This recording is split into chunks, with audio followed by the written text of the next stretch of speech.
mentioned that there was some recent changes that that Apple had made with SKAN 2.2. So you mentioned IP addresses. What are some of the changes that were happening there, and how is that impacting advertising?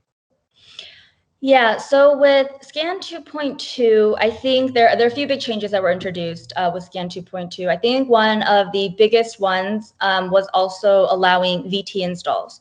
So we're currently seeing for these post specs that we're getting from SKAN 2.2, we're seeing a VT rate for about 40% of installs are coming from a VT.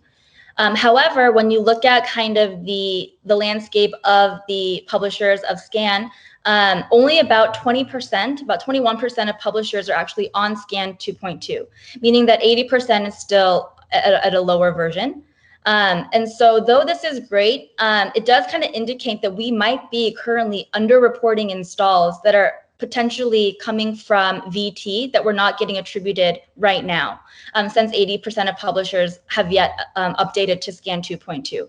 So we are kind of hopeful that as more and more there is a higher adoption rate of this, we can kind of see an increase of performance as they allow VT, since we're seeing a pretty high VT rate.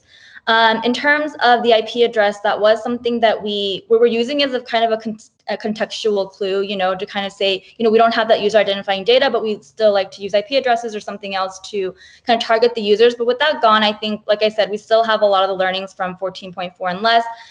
We still have MMP traffic alongside SKAN, as well as the opted-in users. So kind of a mix of that is still showing pretty good performance for our UA campaigns, and we haven't really seen an impact thus far,